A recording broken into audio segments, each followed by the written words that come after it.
Hello there. I'm Scotty. You're not, and welcome back to my top tens. May there be comedy, and we're here to talk about the top ten more 2000s comedies because there were so many. I needed to do another list. So yeah, and the number one on this will be the 31 for the 31 on 31, and I'll put it all together and. Yeah, because it's fair, right? So Adam Sandler wasn't represented on the last one, but he's in this one. That's for sure. Yep, he's in this one three times. But these are the ones that I wanted to talk about and wanted to. Got there, I just had to make another list for him, and I didn't know what to do for the fourth list, so I thought 70s. I don't know many 70s ones. And again, I was going to do 2010s, but there wasn't really anything that stood out to me.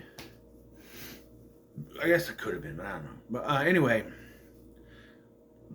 excuse me. Without further ado, number 10 is The Goods Live Hard, Sell Hard. Now, this is one of those that was very much promoted to me through other means. Jeremy Piven, the star of this, and one of the best parts of Entourage, he was the guest host on Monday Night Raw, one of the guest hosts for Monday Night Raw. He was promoting this movie. So I saw that, and then I saw the trailer, and I went, that looks actually pretty good.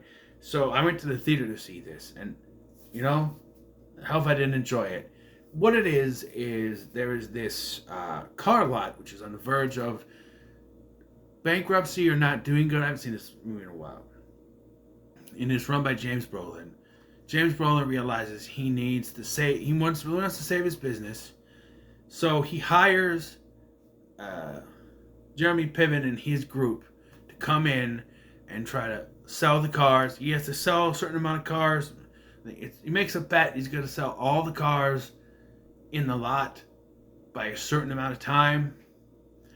And if he does, he saves the car lot. But then if he doesn't, it goes to the guy who the dad of the guy who's dating his daughter. So, yeah.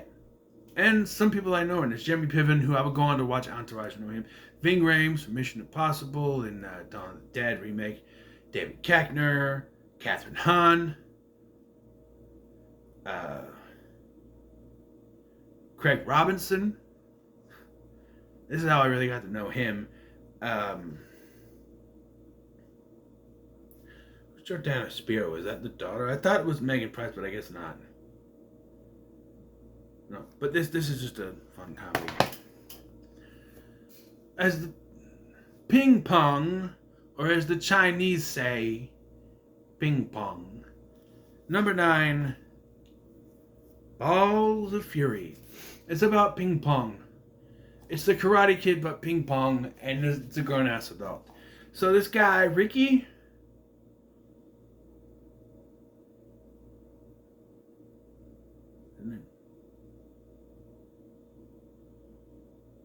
Randy Daytona. He was a champion ping pong player when he was a kid, but then it all went wrong. So he's kind of just using ping pong for parlor tricks. When George Lopez, we'll tell you that, and comes to him, his agent, FBI agent Rodriguez, to infiltrate this. He's got an Asian name, Archfiend Feng, played by Christopher Walken. They gotta infiltrate and try to take him down using ping pong. He's having this ping pong tournament with all the ping pong people from around the world, and yeah, it's a fun comedy. I haven't watched this in a while, but it's fun. Terry Crews is in there, Thomas Lennon, Maggie Q. So yeah, and a great little thing at the end where they do pour some sugar on me. It's a nice little montage homage thing. So number 8 will bring us our first Adam Sandler movie of the thing, The Longest Yard, a remake of a Burt Reynolds film, which Burt Reynolds is in this.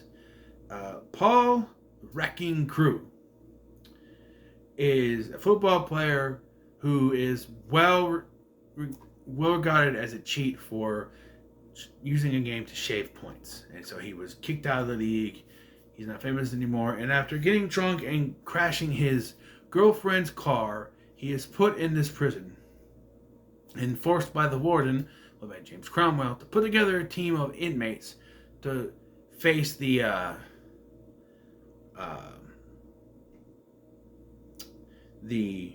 guards in a game of football. So it becomes all about putting the team together. You got Chris Rock, you got Nelly, Michael Irvin, like I said, Burt Reynolds, the guy from the Crow, Fire It Up, T-Bird, Terry Crews, Goldberg is in here, Stone Cold, Steve Austin, Kevin Nash, the Great Khali, I do it. Yeah. Fun movie. He did my nose. Oh, looks good. Kind of like a young Michael Jackson. I love little Michael.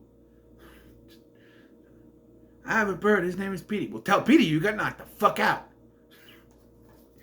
Yeah. Fun movie. Sad part, of course. But, caretaker. But, yeah, Number 7.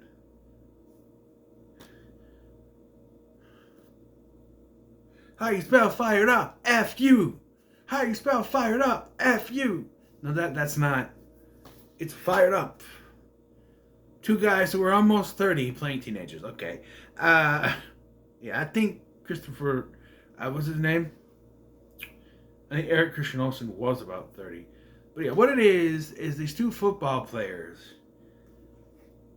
they're set to go to football camp, then realize, it's just a bunch of guys, it's a sausage fest, but thinks, hey, if we try to become cheerleaders, we can go to a cheerleader camp with a bunch of girls. So they try to do that, but of course it becomes about one of the main characters played by Nick DeGasto. You may know from Final Destination 5.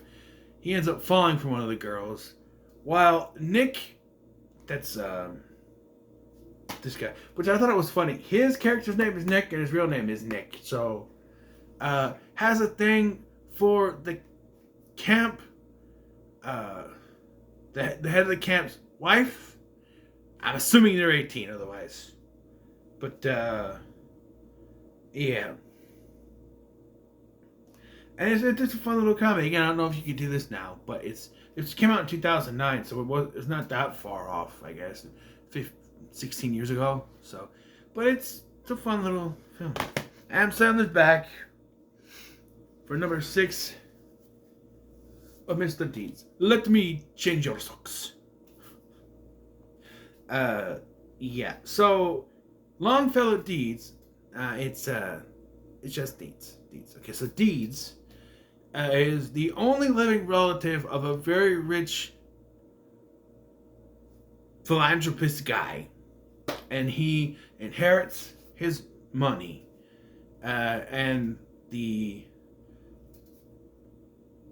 current owner of his company, or some business guy played by Peter Gallagher, wants him to sign off so that the money can go to him and won't have to worry about it, and he can run the company and all that. And he's going to fire all those people. And so there comes that plot, but also there's a news reporter played by Winona Ryder. I'm like an easy rider dreaming of Winona. Winona Ryder, who is also trying to get a news story on Longfellow Deeds, but of course, like in most of these movies, she falls for him and feels bad about the story. But the other newscaster, played by Jared Harris, doesn't care and kind of ruins that. And it's a fun comedy. Stephen Brill directed this. I think besides Sandler and Ryder and Jared Harris and Peter Gallagher, you have a brilliant performance from John Turturro as the butler. It is my money. Hey, neighbor, you are fired. I just, yeah. So, number 5. We're in the top 5. Number 5. You standing, Matt Janet? The new guy. I should have done this. You standing, Matt Janet? The new guy. So, Dizzy Gillespie, is that his name?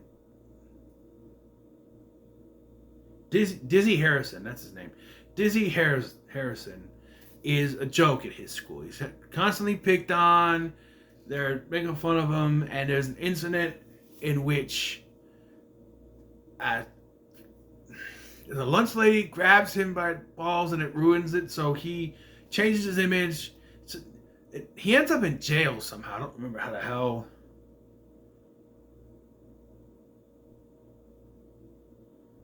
He ends up in jail for something, and I think for that incident, and meets Eddie Griffin. And he enrolls in a new school, meets new friends, becomes the cool kid. And just sort of tries to fit in there, while also having another rival. And it all comes to a head when their football team has to play. He helps the football team win, and their football team has to play a football team from his old school, and that kind of starts problems. But, you know, it's a fun comedy.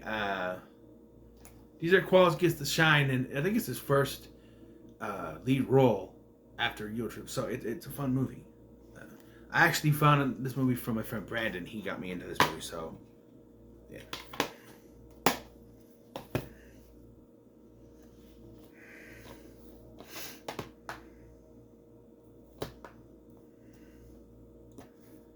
Well, number 5. Well, you think you'll do just fine, but the band is mine. And the legend of the rent to hardcore, something like that. Whatever. School of Rock, Jack Black, which is the only one. Saving Silverman just barely missed this, but this is one of my favorite. This is my favorite Jack Black movie, I think. I like Shallow Hal. I like Saving Silverman, but this is one where he gets really shine with the music stuff. So what it is doesn't even have a thing on the back. What's his name? Dewey Finn is a nothing and nobody. He needs to pay his rent because his roommate, played by Mike White, his girlfriend, played by Sarah Silverman, keeps hounding on him to pay the rent. So he, out of the blue, he takes his roommate, Ned Schneebly, is a temp, a substitute teacher. So Jack Black pretends to be Ned Schneebly. He cuts his hair a little bit, shaves, and pretends to be him. Why they have no actual picture of him, I don't know. And takes the job, getting the checks, supposed to be made out to cash. But he connects with his students, and once, because he was in a band and he got kicked out, so he finds out these students are musically inclined, so he wants them to be his band, and it's a nice little thing. They made a Nickelodeon TV series out of this, it was fine. It was very dumbed down for kids, Nickelodeon. So yeah, and this came out in 2003, so that's 17 years ago. But, no. Yeah. What year is it? 2005. 2025, right? So that's I don't know. But, yeah. Number 3 is another one that Brandon and I connected over. She Is Out of Your League. I love this movie. I know people are so, not, persona non grata with what's his name, TJ Miller, but this is how I got introduced to him. So what it is this guy Kirk. He works for the TS motherfucking A. That's a different movie, but yeah, he works for the TSA, and he meets this girl named Molly. And while she's cleaning out her pockets and everything, getting to reach her flight, she leaves her phone behind. So she says, "Well, I'm gonna come back and I'll get it." And you bring it to this party I'm having, and they meet each other, and they sort of begin to like each other and go on a date and everything. But his friend Stainer, played by TJ Miller, keeps telling him, "Well, she's a 10 and you're like a 5, and you don't fit together," which of course messes with his insecurities and everything. And there's a thing where they're kind of getting hot and heavy, and he arrives in his pants, and there's a dog, and her parents show up, and yeah, and it has this big climax because there's this ex-girlfriend of his who broke up with him is dating someone else, but is still being invited to the family, his family's events and stuff. To the point they're gonna go on a big old trip to Branson, and she's coming along with her boyfriend.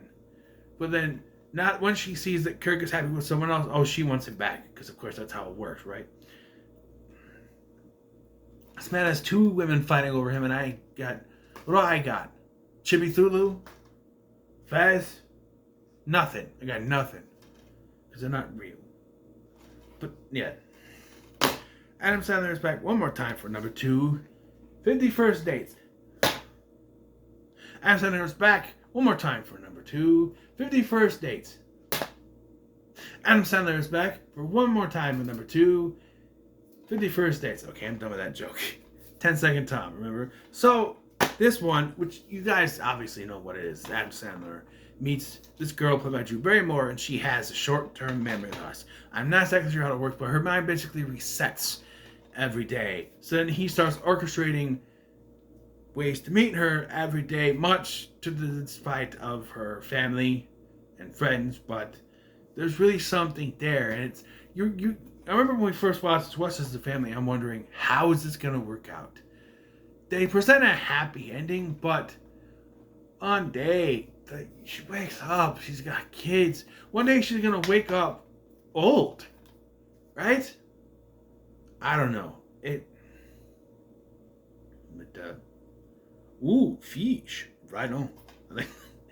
Yeah, this is one of Adam Sandler's better films for me. So, number 1, going in to the 31 on 31. I love this movie. It's one of those, if it's on TV, which I don't play much anymore, or it's on demand or something, I'll put it on. This is my second copy I've ever owned. And I'm a Dan Cook fan. I have been. My sister was watching his stand-up, got me into him. There are 2 other movies that he's done that I still don't own. I've reviewed them both. Good Luck Chuck and My Best Friend's Girl, which I do like both of them. But this is my favorite one of his. Employee of the Month. So what this is Dan Cook plays Zach. He's a slacker. He's a box boy at this big Costco type store. Never amounts to anything. But then, and again, you couldn't do this premise now. Jessica Simpson shows up. She has a character name, but just Jessica Simpson. And the rumor is that she likes to get with the employees of the month, which always goes to Dax Shepard's character. I can also see Dax Shepard playing that character as well, but he's good in this role. So it becomes a contest for him. It starts out as he wants to get with her, but then realizes, I need to do this for me. And he has Harlan Williams is in this, and that one Indian guy that's in everything, but you never know his name, and Pedro from Napoleon Dynamite is in this. And yeah, it's a fun little romp. Who directed this? Greg Coolidge. I love this movie. Andy Dick. I forgot about Andy Dick.